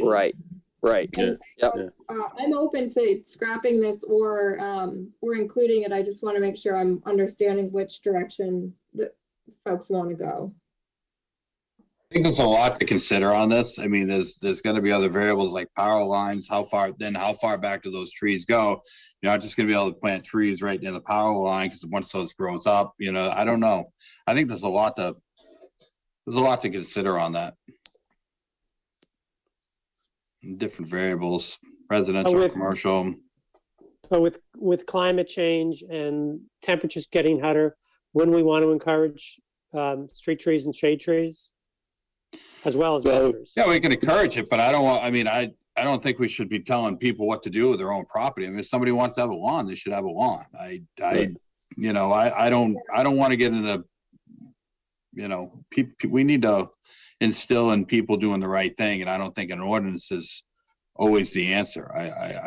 We want to educate people to do things, but we shouldn't be controlling how they plant their grass and, what they decide they want to have on their lawn. If they want to have a flamingo, we shouldn't get overbearing. But what about if we reworded it to just limit it to new streets? Developer comes in and does a subdivision and builds a street to serve the houses. Wouldn't you want to see shade trees along that street? Sure. I'd like to see trees. I honestly don't care whether they're on the street or in the yard. But vegetation, we got to have vegetation to break it up. But yeah, I think if we put it in towards the subdivision regs, then I think that takes away some of the concerns that Jim has with trying to, and I have, with trying to tell people how to develop their own land for their own home. Yeah, it wasn't intended for a home. Yeah. But right. But so why don't I go back and look and see, because I can't think off the top of my head what is in the regs for subdivisions for vegetation, and we can see if there is a need to change or look at changing that language. Yeah, but I agree with you, Liz. I mean, a buffer can be anything. I mean, I wouldn't want to encourage trees and leaving trees within developments as much as possible. Yeah, and so I don't know what it looks like, and I don't know what the words need to be in the subdivision regs and so forth. But the more trees, the better. Right. And to that point, usually what gets brought up on the in a subdivision review is more identification of significant trees. Significant trees typically will get identified, but what isn't always necessarily clear is once you identify a big tree, now what? It's and to some degree, we also have recognized, just practically speaking, that if you got a large property and all of the areas that are designated open space, that it doesn't make a lot of sense to go through an identification process of all the trees on the open space when you're not going to touch it anyways. Oh, for sure. Absolutely. Absolutely. Yeah, that's why that needs the details need to be worked out, because you don't want to be doing that. That'd be silly, right? And if they're saving half the property for open space, then I'm okay with most of the other property not having a lot of trees. But work. Yeah, it looks like Robin has her hand up. Okay. You pull it forward. Oh, yep. Yes, hello. Hi, I would like to see something in there for trees and subdivisions, because, there is the biome to consider, the organisms and everything living under those significant trees. If we take them all down and allow stripping of all that land just to make more profit for the developer, I disagree with that. By leaving trees, especially larger ones, and the soil around them, we are encouraging the biome to come back a little bit quicker. So I do think trees are important. I mean, if we're going to write chapters about climate change, I mean, the best thing we can do is sequester carbon, which, trees do. So I don't really take the tree thing so lightly, especially like you said, with these subdivisions that are just blasting and completely disrupting the ecosystem there, and trees do help hold that place. So I think there should be some continuing discussion on that. I think thank you, Robin, and I think the committee agrees with you. But I think the strategy we want to write in a way that we let the details get worked out by the planning board and through their subdivision regs. And how often? Okay, sorry, go ahead. Well, as often as they feel they need to be updated, and that'd be part of the reason why we'd put the strategy. So right, would you add that? Could you add that in there? That the planning board would look at that, so that at least. Yeah, they own the subdivision regs, so they by default would get it. Oh, okay.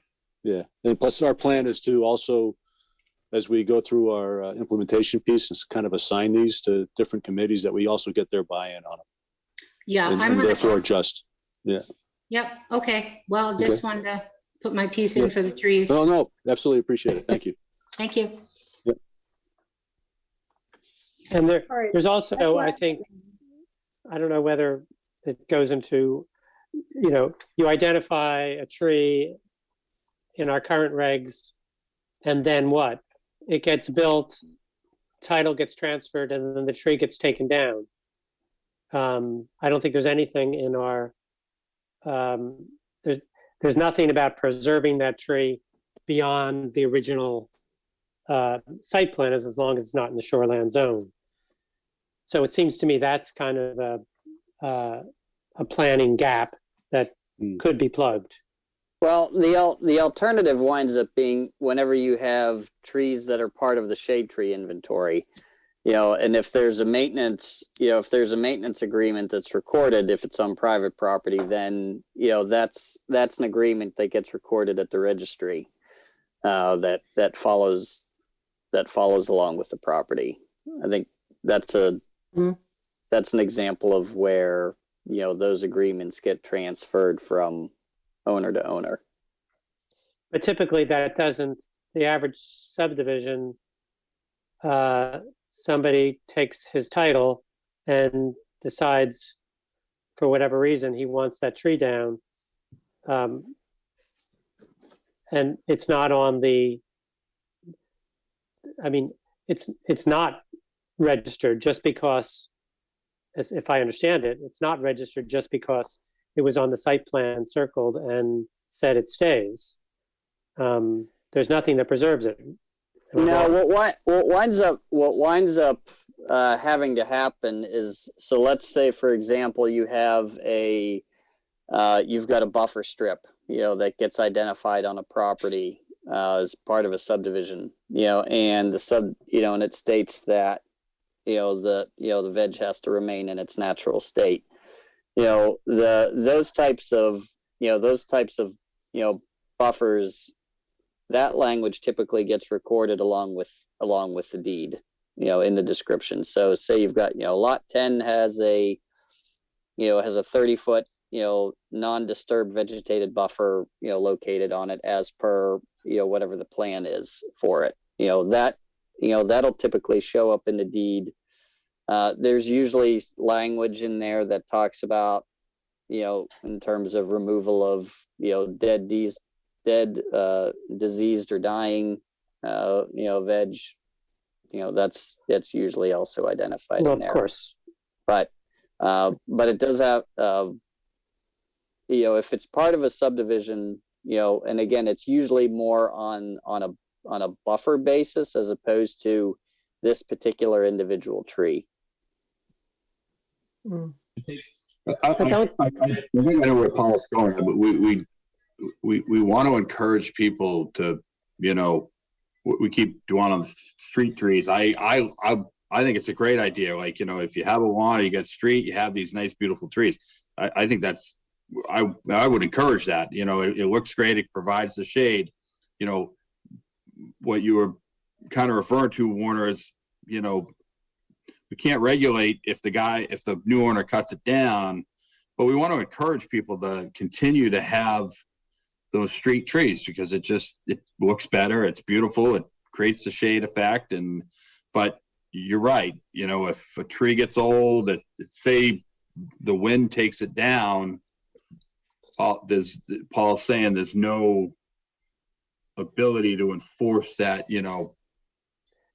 storm takes the tree down, there's nothing gonna replace it.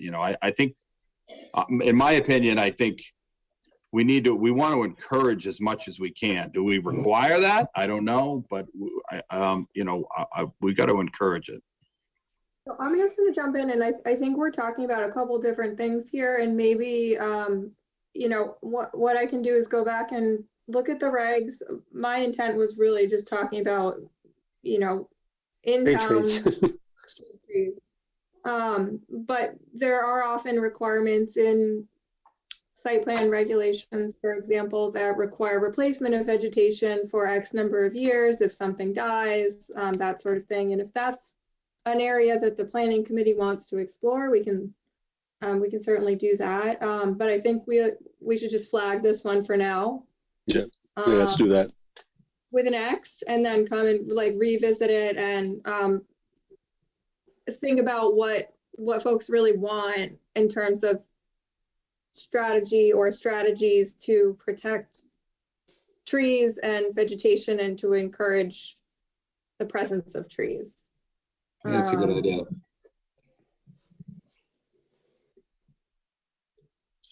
All right, so that's flagged. 14, we have maybe a couple more minutes. Is that all right, Dan? Yep. Okay. 4 minutes. 14 was develop a pesticide and herbicide ordinance. I think we should kind of give a clue as to why one would exist in that short little statement. Develop a pesticide and herbicide ordinance to reduce the amount of, to protect the, pollinators, to protect the natural resources. There's a bit of education in there as to why. Right, we water would- quality. Why we would be doing this. Sure. Runoff.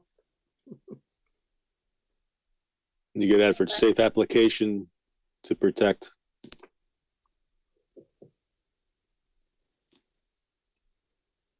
Okay. Yeah, I will- and I think, just, with any type of, push for an ordinance is that there needs to be applicable data that goes along with it, to support, any type of, what I would say is going to be, performance-based piece. You need data to support your conclusion as to why you're doing it and what you're doing it for.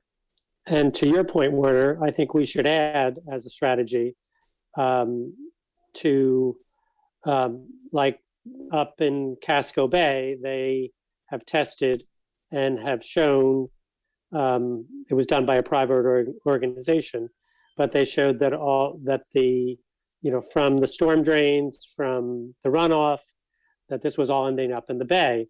And that data helped those towns in the Casco Bay area to develop a rationale for their ordinances. And so it would seem to me that we should, as a goal, not only develop an ordinance, but develop some data collection in our sensitive water areas to see what the impact is. I mean, there's a lot of science about what's happening to the pollinators and the monarchs. That's one whole side of the equation. But the other is because we live in such a sensitive area, what's actually getting trashed and going out into the, for the lobsters. Paul, I think that's an excellent idea.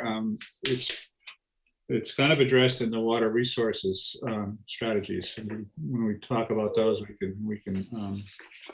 Yeah, but when I read that, I was kind of thinking that was going more toward drinking water, and since we don't really drink other than through the wells in town, which there are many, it seemed to me. But anyway, we can make a note and then compare notes when we get to that section. I think I agree with Paul. I think we should put something in there. If we're gonna pursue it, then we should have something to back it up, or at least have people understand. I mean, I also think, to go on with what Paul said, as far as education, it may be necessary to incorporate alternatives to the products that are being used now. Right. We have to start, we can't go cold turkey. We gotta allow people to have alternatives. Like me, I don't want mosquitoes, and we just got chickens. I don't think they're gonna eat them all, but we gotta, I want to know what the alternatives are and to embrace that. Okay. I think we flag this one. I think So we we'll have a flag hand that one, I raised. think.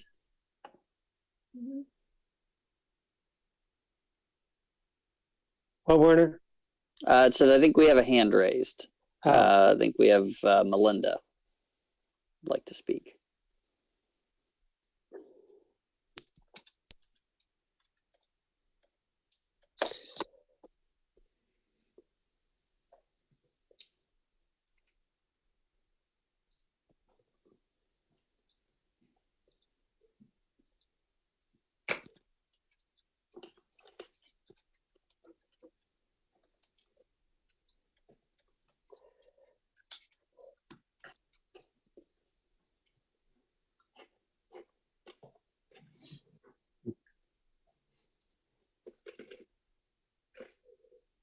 It comes up on the screen, right? To unmute.